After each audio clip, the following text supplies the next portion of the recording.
Olá, meus queridos, sejam todos muito bem-vindos à aula 3 do nosso desafio do Exame do Conselho Federal de Contabilidade, um desafio feito de forma bem prática, objetiva. A gente abre as questões, responde as questões para você estudar com a finalidade de você alcançar seu tão sonhado registro no Conselho Regional de Contabilidade da sua jurisdição aí. E hoje a questão é sobre depreciação. Você vai perceber que é uma questão relativamente extensa, porém, se você tiver os conceitos que eu vou falar agora bem organizados, não é tão difícil assim. Por quê? O que você tem que saber sobre depreciação de um modo geral? Que o valor de aquisição para efeito da depreciação é o valor do bem que você pagou, mais todos os valores gastos para deixar ele disponível para uso. Lembra dessa palavra? Porque alguns exercícios falam que a empresa começou a utilizar efetivamente depois. Então vamos supor que se uma empresa já tem um equipamento disponível para uso em março, não interessa se de forma efetiva ela começou a utilizar ele em junho para efeito de depreciação. A partir do momento que ele está disponível para uso, você já tem que começar a depreciar, beleza? Porque os exercícios às vezes tentam te confundir em relação a isso, tá? É interessante. O valor depreciável, você tem um valor de aquisição, lembra? Que é o valor que você pagou, mais todos os gastos para deixar ele à disposição para uso, tá? O valor depreciável, ou seja, aquele valor que de fato vai depreciar, porque os bens não chegam a zero ali no balanço. Você vai pegar o valor de aquisição, que é aquele valor de aquisição do bem mais os gastos, menos o valor residual. O que é o valor residual? É aquele valor que no final da vida útil daquele bem, ele vai estar registrado lá no balanço. Então, o valor depreciável é isso. Aí você tem que ver se o exercício está querendo saber o valor depreciável ou se ele está querendo saber a depreciação acumulada. Aí a gente vai ver questões também de depreciação. Vai ter mais de uma questão. Por quê? Porque o exame, de uma forma geral, está pedindo pelo método linear, que é o que nós vamos ver hoje, mas ele também vem pedindo pelo método das quantidades produzidas. Então, a gente vai ver das duas formas, tá? Vai ter vários exercícios, inclusive, sobre depreciação, porque ele traz diversas nuances ali, diversas questões sobre depreciação. Então, vou abrir a questão para vocês, a gente vai ler e eu vou responder a questão aqui para vocês, tá? É o seguinte, ele fala assim, ó. Uma indústria adquiriu uma máquina para a fabricação de peças automotivas em 1º de fevereiro de 2020, ó, primeira informação interessante, 1º de janeiro, para a aquisição de uma máquina. A empresa deveria desembolsar 210 mil à vista. Como ela não tinha dinheiro, ela fez um financiamento e vai pagar 48 parcelas mensais de 5 mil, totalizando 240 mil reais. Adicionalmente, a empresa ainda desembolsou 5 mil para transportar a máquina da sede do fornecedor ao local da sua instalação, 10 mil com tributos não recuperáveis e 2 mil com seguro de transporte. A empresa incorreu em gastos com a instalação de 7 mil reais. Findada a instalação, a fase de testes do funcionamento da máquina gerou custo de 3 mil reais. Devidamente instalada e testada, a máquina ficou apta a produzir em 1º de maio. Posteriormente, a empresa pagou 3 mil para a realização de um curso de treinamento dos seus empregados para operar o equipamento. O método adotado para o cálculo da depreciação foi o linear, considerando o valor residual de 10% do custo de aquisição. A vida útil estimada foi de 8 anos. Ao longo do ano de 2021, a máquina ficou ociosa por um período de 60 dias. Considerando essas informações, e ainda de acordo com a NBC-TG 27, o ativo imobilizado, o saldo da conta de depreciação acumulada em 31/12 de 2021 foi de quanto? Então, ele está querendo saber a depreciação de 2020 e a depreciação de 2021, que nós vamos descobrir agora. Uma outra técnica aqui para vocês. Pode ver que ele fala no exercício, olha, vou até abrir aqui de novo a imagem. A máquina ficou ociosa por um período de 60 dias. No método linear, ou seja, a depreciação ela não cessa a sua contabilização quando a máquina fica indisponível ali para uso. Você continua a depreciação. Exceto se for pelo método da quantidade produzida. Porque se você não produz, você não faz o cálculo e o reconhecimento da depreciação daquele período. Mas se o método é linear, essa informação aqui, a máquina ficou ociosa por um período de 60 dias, o que você faz com isso? Nada. Não faz nada. Por quê? Porque a depreciação não para, ela não cessa nesse método. Ele só cessaria se fosse um método das quantidades produzidas. E não é nem que iria cessar no caso das unidades produzidas, é porque se você não produziu, não tem depreciação, entendeu? Agora, a depreciação ela não para quando a máquina ficou ociosa. Se a vida útil é 8 anos, que no caso ele falou que a vida útil é 8 anos, então você vai depreciar ele ao longo dos 8 anos, tá? Uma outra dica aqui, ele tenta te confundir. Uma coisa é você comprar a máquina e colocar ele à disposição, ou seja, os gastos para colocar aquele bem à disposição da empresa, tá? Ele tenta te confundir aqui falando que financiou. Gente, financiou, aí vai estar lá em juros a transcorrer, vai estar despesa financeira, aí tem que ver cada caso, tá? Mas o valor de aquisição não entra esses juros, tá? Ou seja, isso é uma questão comercial da empresa, o juro que ela vai pagar. O valor do bem, olha só, o valor do bem é os 210 mil da aquisição dele, tá? Então, o que você vai fazer aqui? Ó? Vamos descobrir o custo de aquisição. Aquisição. Vamos lá. É os 210 mil. Por que os 210 mil? É o valor do bem. Só isso. Esse aqui são juros, outra coisa. Esse financiamento não entra. É o valor que você pagou do bem. A questão comercial você deixa para lá. Aí, quais foram os outros gastos que você teve que realizar para colocar esse bem à disposição da empresa? Primeiro, você teve o frete, né? Olha lá. 5 mil para transportar a máquina. Então, você teve mais 5 mil de frete. Mais 5 mil. Aí ele fala que teve 10 mil com tributos não recuperáveis. Se você não recupera o tributo, ele entra, tá? Igual lá em custo. Os valores dos tributos não recuperáveis entram no custo da mercadoria, que é a mesma coisa.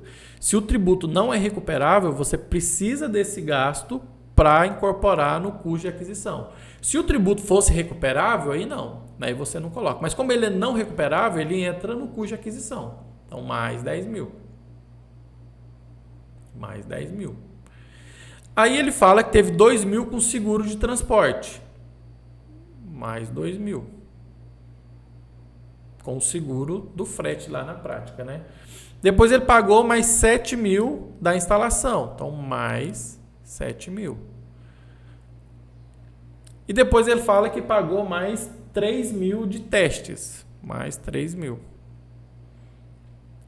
Observe que daqui em diante, ó, devidamente instalada e testada, a máquina ficou apta para produzir em 1º de maio. Ó, se ficou pronta em 1º de maio, a empresa você já adquiriu e ela já está disponível. Ou seja, todos os gastos realizados para você colocar ela à disposição já foi realizado. Aí ele fala, posteriormente, a empresa pagou 3 mil para a realização de um curso. Aqui você não usa para nada. Por quê? Olha, depois que ela está instalada, você pagou um curso para os seus funcionários operarem o equipamento. Então é outra história, tá? Não tem nada a ver. Foi depois. Ela está apta a produzir em 1º de maio. Então os gastos foram até 1º de maio porque ela já está em condições, ela está apta a produzir. Então se você somar aqui, ó, 210 mil mais 5 mil do frete, mais 10 mil dos tributos não recuperáveis, mais 2 mil do seguro, mais 7 mil da instalação, mais 3 mil do teste, o valor da contabilização da aquisição aqui é de 237 mil reais. Ou seja, você pagou 210 nela, só que para você colocar ela à disposição funcionando na empresa, você teve que pagar 237. Então, esse aqui é o valor que você vai utilizar, tá? 237. Então, o que você vai fazer agora? Você vai continuar lendo. Ó. O método adotado é o linear, ou seja, você vai depreciar o mesmo valor ao longo do tempo. E o valor residual é 10% do custo de aquisição. Então, o custo de aquisição não é 237? Então, o valor residual, ou seja, aquele valor que vai constar lá no balanço, mesmo após os 8 anos, que é a vida útil, valor residual, 10%. Ele poderia dar o valor, mas ele deu o percentual aqui. Então, 10% de 237 mil é 23.700. 23.700. Então, lembra que eu falei? Você tem aquisição do produto, que é quanto? 237. Vamos anotar aqui. Aquisição.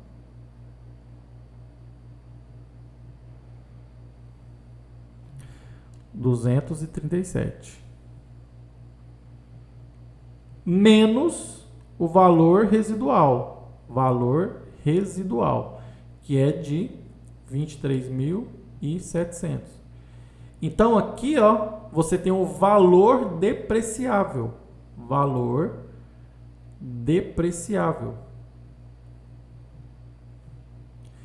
depreciável é o valor de aquisição do bem menos o valor residual. Então, na prática, esse bem só vai ser depreciado em 213.300. Por quê? Porque é 237 menos 23.700. Então, no final dos 8 anos, quando você depreciar tudo, ainda vai estar o valor residual de 23.700 lá no balanço, tá? Então, o que você faz agora? Você vai pegar 213,37, vamos calcular aqui, 213,300, a vida útil dele é de 8 anos. Concorda comigo? 8 anos. Então, você vai pegar esse valor e vai dividir por 8. Então, quanto que vai depreciar por ano? 213.300 dividido por 8, ele vai depreciar 26.662,50 por ano. Então, no ano de 2021, porque veja só, ele ficou pronto em maio de 2020. Como ele quer saber no final de 2021, a gente já sabe que em 2021 a depreciação foi essa. Por quê? Foi o ano inteiro. Concorda comigo? Agora, em 2020, ele não teve a depreciação no ano todo, né? Ele só teve a depreciação, olha, maio. Então, foi o mês de maio, porque foi o 1º de maio, né? Maio, junho, julho, agosto, setembro, outubro, novembro, foi 8 meses.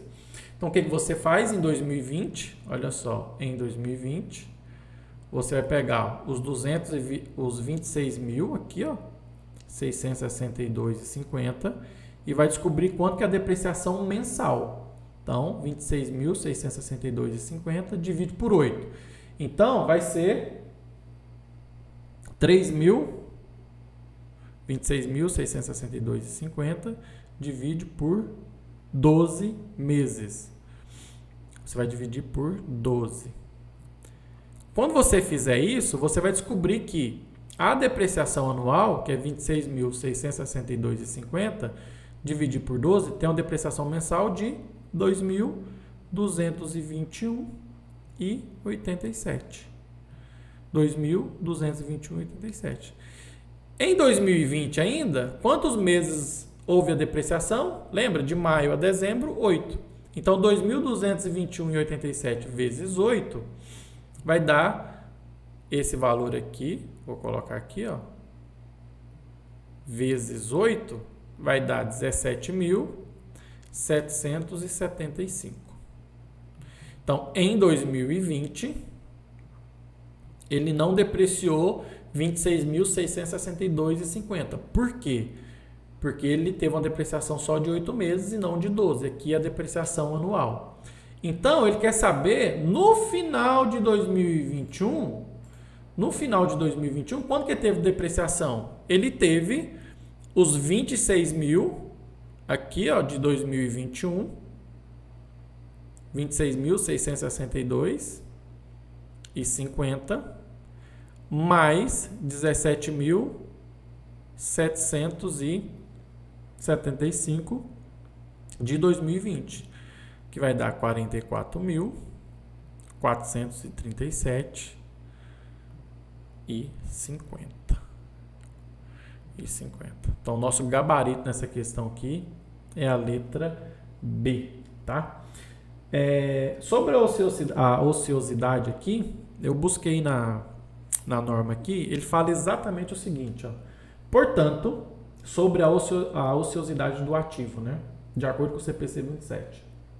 Portanto, a depreciação não cessa quando o ativo se torna ocioso ou é retirado do uso normal, a não ser que o ativo esteja totalmente depreciado. No entanto, de acordo com os métodos de depreciação pelo uso, a despesa de depreciação pode ser zero enquanto não houver produção. Então, ele está falando o seguinte, olha, a depreciação não cessa quando o ativo está ocioso ou é retirado do uso normal. Continua, a não ser quando é o método aqui da quantidade produzida que nós vamos ver ainda. Então, nessa questão aqui, o que a gente tem que reparar? Que o valor de aquisição não entra aquele juro, porque é uma questão comercial, valor de aquisição do bem, mais todos os itens dos gastos para colocar o bem à disposição, ficou apto a produzir. Se depois teve um curso, não utiliza. Tá?